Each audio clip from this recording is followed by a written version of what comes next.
Hey everybody, welcome to our first screencast here of a flipped classroom. We're We've super excited to do this, by the way. never done this before. We're going to take you through the history of democracy overview with your guided notes. So what we want you to do is watch this screencast. At various times we'll ask you to pause, explore some links or some questions, and on your guided notes you'll see that you have a slide. Corresponding to that slide in the middle column is an activity that we're going to ask you to do, and then a response we want you to write. Okay? So on the screen right now, you see the first slide that we have on your handout. Literally, we have rewrote the essential question. Again, keeping that in front of you. Does American democracy live up to its professed ideals? And you see that we'd like you to pause right now and to rewrite the essential question in your own words. Okay, so now on to the progressive era. During the progressive era, from the late 19th century into the early 20th century, we begin to see new challenges in American democracy, and these challenges are on such a large scale because American society is getting bigger and bigger. We see these challenges coming from a rapid growth in industry and in manufacturing. We see challenges coming from huge population increases in urban areas.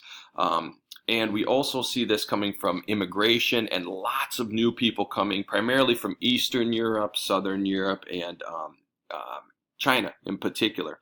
So these challenges are so big that there's really no single organization large enough to handle or to deal with these challenges. And people begin to look towards government as a way to help with these problems. And so we begin to see an expansion of government power and responsibility. All right, and so because we're progressing, we want to move forward. The progressives literally again saw social issues, political issues, and how are they going to deal with those? So one, with the political spectrum of things and government and big business kind of running things and these trusts. Steps were taken in our government to change some things. So we see on the slide here, direct democracy. We need more of it. So we got the direct primary. So instead of legislators in states selecting people running for office, now the people of those states get to do that, and that's in our 17th Amendment in our Constitution. Okay, we have initiative, referendum, recall. All right, these are things that people can place things on the ballot instead of legislators again. We can take corrupt officials, government officials, and we can recall them. If you remember back a couple of years ago with Governor Scott Walker, people were not happy with things going on in his governorship, and he was put on the old recall ballot, and we had another election before his term was up. Obviously, he's still governor, and he was not recalled. Secret ballot. Now we make sure that your ballot is your own, and no one can see that. We also have in industry.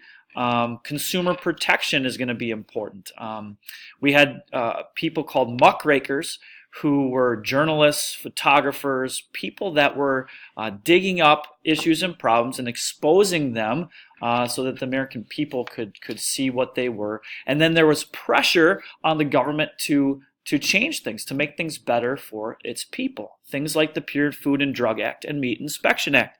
We had a guy named Upton Sinclair who wrote a book called The Jungle, exposing the really disgusting practices of the meat packaging industries, where there was things like rats and garbage and feces and just different body parts of people in their meat. Obviously, that's going to cause some major medical issues for people and death. And when people found out that this was going on, there was a huge outrage. And things like the Pure Food and Drug Act, which called for labels on different First things, time. and making sure you knew exactly what was in your food. And then the Meat Inspection Act, we have safety inspectors that had to come into these factories and make sure they were sanitary and safe. So before you leave, click on the link here. Make sure that you read the first 6 paragraphs. And what we're trying to look for here are those causes of the progressive era, the things that brought these people together. All right, so one of our most important figures in the progressive era, from the government side anyways, is Theodore Roosevelt. You see him sitting there in the little picture in front of the map of the 1908 National Forests. Now, Teddy Roosevelt was president of the United States for 7 years. He runs again later, and he becomes president when President McKinley is shot. Teddy Roosevelt is very much a maverick in some ways. He goes his own way. He is willing to shake things up in You Washington. can go your own way. It's a great song. You can go your own way. One of his major concerns was conservation. He's the first president to say that, we really need to set aside major parts of the nation as property of the nation, as property of the public for everybody. So everybody should benefit from that. Everybody should have access to it. And he finds some very special geographical places in the United States, in particular Yellowstone and Yosemite, as the first national parks.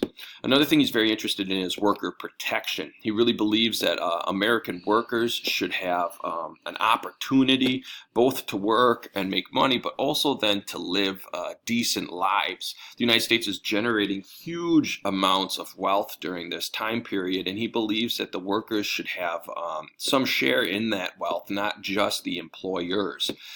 So he supports workers' unions. They don't pass any child labor laws at the federal level, I don't believe, but at the state level, those things are being passed. And he supports shorter work days and work weeks. And we'll do that for some coal miners as well, right, at that time. And then finally, real quick, we got public education, we got the income tax money so that our government can put these programs into place. And we also passed the prohibition of alcohol, which is quite the controversy. Well, we'll revisit that later. You see the real moral implications here. That one of the things that the progressives come around. Absolutely, banning of alcohol. All right. So before you totally leave the progressive era, obviously there's a whole lot more than we could have possibly ever told you. But what we want you to do is review the bullets on the previous 2 slides, this one and the one before, and we want to ask you which bullet would be a priority for you. Which, if any, would you not really support, and why? And do any of the bulleted priorities interfere with personal freedoms? I think that's a really important thing, because as government grows, one of the major questions or concerns that develops in the United States is, as government grows, does that infringe on people's personal freedom? So take a few minutes, review those bullets, and write your answer. All right, so the first thing we're going to ask you to do here with the New Deal is actually do some reading and watching in order to understand the Great Depression. We want you to click on the link there, the New Deal from 1933 to 1938. And in particular, while you're watching this and going through some of that information, the major thing we want you to look for is what was threatening American democracy. We have this thing called the Great Depression, of course, and we want you to really look at this because it's probably the biggest and strongest economic threat to the American way of life in American history. So the real question here then is, what's threatening American democracy, and did the New Deal save American democracy? So before Roosevelt was elected, we had a guy named Herbert Hoover in office. Things weren't going so well with him near the end because the Depression was going on. People didn't feel he was doing enough. Roosevelt promised 3 major things: relief, recovery, and reform. Relief being, all right, we're going to create some organizations that are going to get people jobs. Recovery, we're going to get businesses back up and running again. And reform, we're going to change some things that are broken. And you can see some of the programs that were put into place. Relief, these work programs. In fact, the Civilian Conservation Corps was active in our area. In fact, if you go up Rib Mountain, you'll see some of their work creating some trails and things like that. Recovery, again, money to businesses to get them back up and running again. And then reform, our stock market crashed in 1929. We had some issues with corruption there. Securities and Exchange Commission was created to kind of police that and to change some laws that would make it difficult for that to be corrupt. Basically, so you don't have people with huge amounts of money doing very reckless things that could hurt and threaten our economy. Right. And then you can also see the Social Security Act, which is still important today to help those who kind of get older and have difficulty maybe continuing to work. Now they can retire and have a little bit of an income coming from the government through taxes. The other thing we should mention here about relief is that there are two different kinds of relief that the New Deal brings to the American people. The first is the direct relief, which was quite literally direct government aid into the hands of people. The term we use nowadays is handouts. You see this in the form of the Food Stamp Act, the Federal Emergency Relief Administration, and this is because there were so many people in the United States during this time who simply do not have anything, and in order to live day to day, they need something. And again, government at this point is really the only institution large enough to be able to get this relief to people. The other kind of relief that we're talking about is indirect relief, and this is what Mr. Hansoehlsen was referring to earlier with the creation of projects in particular. The idea here was government could get people jobs to make money, then to spend that money, and that would create a need for more products, hence more jobs, and it would hopefully become a cycle. You see that in particular in the Public Works Administration, the Tennessee Valley Authority, the Works Progress Administration, and the CCC was definitely a part of that as well. The sheer scope of problems facing the nation during the Great Depression meant that there were a lot of new ideas coming to the forefront on how to solve these problems. And one of the things that happened with all these new federal agencies is that the executive branch, the president's branch, changed. It got the power and the responsibility got larger and larger within the executive branch. And it started what a lot of people call the presidential era. Now, like I said, there were a lot of new agencies. We saw the Tennessee Valley Authority, we saw the CCC, we saw the SEC, we saw all kinds of these what are called alphabet agencies develop the responsibility, again, and power of this executive branch. Furthermore, President Roosevelt started a program called the Fireside Chats, and what he did here was that he had a weekly radio address to the people of the nation explaining what it was that he was doing and what the executive branch was doing to try to combat the Great Depression. As such, a lot of people started to look toward the president more for this kind of leadership. Now, there were some situations where Roosevelt maybe went too far with executive power, including one move that he made where he tried to change the number of Supreme Court justices. This was called court packing, because some of the justices did not think what some of his programs were constitutional. He wanted to change the number of justices, make it bigger, and stack or pack that Supreme Court with justices who were sympathizers to him so that his programs would be found constitutional. Now we'd really like you guys to stop, pause, and then reflect on how the New Deal changed American government. And we'd like you guys to write down 2 examples of that change, again, looking back at the last 2 slides.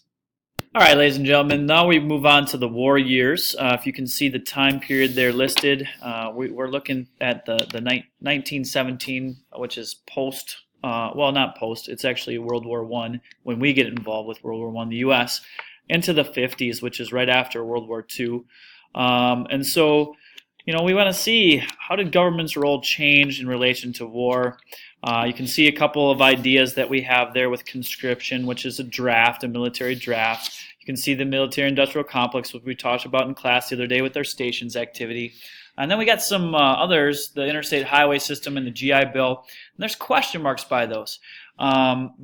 Maybe take a moment here, and we kind of have this on your handout, 10 minutes or so to explore the links provided, all right, and learn a little bit more about each of these things. And kind of one of the questions to keep in mind is whether you think the interstate highway system or the GI Bill are part of this expansion of government power and responsibility or not, and where they fit in.